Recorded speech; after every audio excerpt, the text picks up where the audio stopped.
तिलक किया। और गोस्वामी जी ने बड़ा बढ़िया दोहा लिखे, जो संपत्ति शिव राव नहीं, दीन दिए दसमाथ, सोई संपदा विभीषण नहीं, सकुच दीन रघुनाथ। जो संपत्ति शंकर जी ने रावण को दिया था, वही संपदा विभीषण को राम जी ने दे दिया। अब एक ही दोहे में दो नाम लिखे हैं, संपत्ति और संपदा, इसमें अंतर क्या है?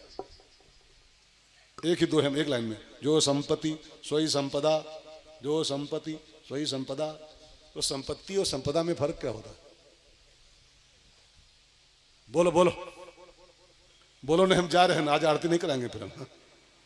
अब कुछ तो बताओ, संपत्ति और संपदा में फर्क क्या होता है?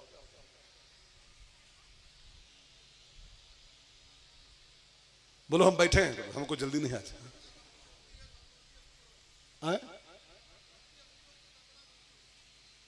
वाह वाह बेटा, बहुत अच्छा। और कोई अच्छा उत्तर है? और कोई बहनों में से कोई बोले? संपत्ति और संपदा में क्या फर्क होता है? जो संपत्ति सोई संपदा, जो संपत्ति सोई संपदा। संपत्ति और संपदा,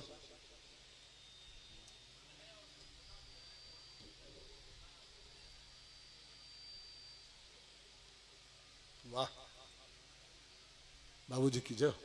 और कोई होता है? मैं खाली देख रहा हूं, बाकी तो बताएंगे हम ही लास्ट में।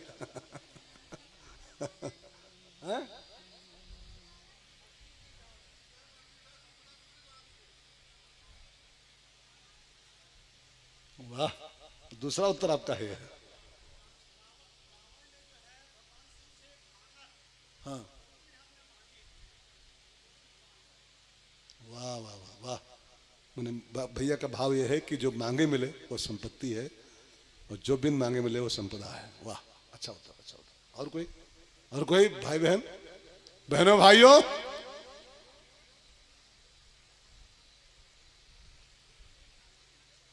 आनंद करो, ये भी एक एंजॉय कथा का, ये भी एक आनंद है। खाली एक बोले ठीक नहीं, कुछ आप भी बोले। हाजी बहन, जो इसकी आवाज पास करो तो। वाह वाह वाह बहन जी, जय जियो। अब देर हो रही है, बताऊं मैं बताऊं? उत्तर आपके गलत नहीं है, लेकिन थोड़ा सा उसमें और मैं ऐड कर दूं अपनी ओर से। संपत्ति उसको कहते हैं जो नाशवंत हो, नाशवंत, आज मिली है कल नष्ट हो जाए, उसको संपत्ति कहते हैं शास्त्र की भाषा में। और संपदा माने होता है जो शाश्वत रहे, जो जब तक सूरज चांद रहे तब तक जो हमारे साथ रहे, उसको संपदा कहते हैं। तो रावण ने जो इकट्ठा किया था, जो मांगा था, चाहे छीना था, उसके पास जो था वो सब नष्ट होने वाला है। लेकिन विभीषण जो अब राम का प्रसाद पा रहा है, वो संपत्ति नहीं है, वो संपदा है, वो शाश्वत रहेगी। करो कल्प भर राज करो। रावण बहुत दिन राज नहीं कर पाया, उसका तो छिन गया, लेकिन विभीषण आज तक राज कर रहा है, अभी तक कर रहा है, अभी तक। जो शाश्वत रहे वो संपदा है, और जो नाशवंत हो उसको संपत्ति कहते हैं। ये कुछ महात्माओं के स्वभाव हैं। आपके भी भाव सब अच्छे अच्छे थे। जो मांगे मिले वो संपत्ति है, जो प्रसाद मिले वो संपदा। ये सब अच्छे उत्तर हैं, अच्छे उत्तर है। Thank you. अब आगे बढ़े हम लोग। विभीषण का राज्याभिषेक हुआ, फिर तो एक समस्या आई राम जी के सामने कि 400 कोस का समुद्र बीच में बह रहा है, इसको कैसे पार किया जाए? सागर पार जाने में बाधा आ रही है। लंका उधर है, हम लोग इधर हैं, बीच में 400 कोस का समुद्र है, कैसे पार जाएं? और भगवान राम ने एक मीटिंग बुलाई। विभीषण भी अब शामिल है मीटिंग में, सुग्रीव लक्ष्मण सब बैठे हैं। तो जब राम ने पूछा कि कैसे जाएं पार हम लोग, तो लक्ष्मण खड़े हुए, सरकार क्या मीटिंग ले रहे हो यार, सीता मैया परेशान है, तुम मीटिंग ले रहे हो? तो क्या मतलब? कि तुम्हारे पास अग्निबाण है कि नहीं है? कि वो तो है, अग्निबाण तो है। का तो अग्निबाण है तो फिर मीटिंग कौन काम है? मारो सुखाओ चलो। एक बाण में क्षमता आपके है कि पूरा समुद्र, सब खाली रेत बचेगी समुद्र में, सब पानी खत्म हो जाएगा। मारो, एक के बाण में सूख जाएगा भैया, सुखाओ चलो। लफड़ा कर रहे हो ईटिंग मीटिंग। वहां जानकी मैया का एक एक क्षण बीत रहा है युग के समान। निमिष निमिष करुणानिधि जाए कलप संबीत। तो ये मीटिंग का समय नहीं है, मारो सुखाओ चलो। तो विभीषण खड़े हुए, सरकार मैं कुछ कहूं? कहां कहो। मीटिंग तो इसलिए होती है सब लोग कहें अपनी अपनी बात, मीटिंग होती है इसलिए सब कहें, फिर सबका निचोड़ निकालो। तो विभीषण ने कहा मेरी राय ये है ठाकुर जी कि मर्यादा कहती है, ये शास्त्र कहता है ये कि कोई भी काम निकालने के 4 रास्ते अपनाने चाहिए। कोई भी काम हल करना हो तो सिस्टम है 4 चीजों का, साम दान दंड भेद, ये एक क्रम है।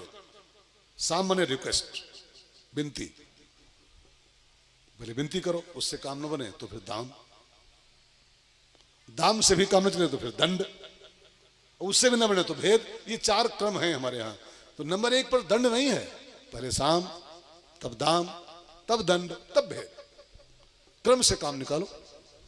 तो सिस्टम यह है कि पहले साम, और लक्ष्मण जी थोड़ा उतावले हैं, जल्दबाजी में बोल रहे हैं कि साम वाम नहीं, बस सीधे दंड पर आ जाओ। दंड नहीं, दंड नंबर 3 पे है सरकार। नियम कहता है कि दंड नंबर 3 पे आता है। आपका नाम है मर्यादा पुरुषोत्तम, आप ही अगर नियम का फॉलो नहीं करोगे तो फिर समाज कहाँ जाएगा आपका, दुनिया कहाँ जाएगी। तो नियम ये कहता है पहले साम, रिक्वेस्ट करो, विनती करो। और दूसरी बात, आपका पूर्वज है ये समुद्र, जानते हैं आप, समुद्र राम का पुरखा है। प्रभु तुम्हार कुलगुरु जलद, तुम्हारा कुलगुरु है ये सागर जो है ना, ये सगर के पुत्रों को खोदा हुआ है। ये सागर की उत्पत्ति सगर के पुत्रों से हुई थी, और सगर जो थे वो राम के बाबा थे, राम के परिवार में है, राम के पूर्वज हैं। तो जब सगर के पुत्रों का ये पुत्र है समुद्र, तो आपका भी काका हुआ है, बाबा हुआ, आपका पुरखा है। और पुरखे को दंडित करना ठीक नहीं है। पहले साम, नियम कहता है पहले रिक्वेस्ट करो, ना बनेगी बात तो अग्निबाण तो रखे है, वो कहाँ भाग के जाएगा, तो रखा है, बाद में मारना सुखा देना।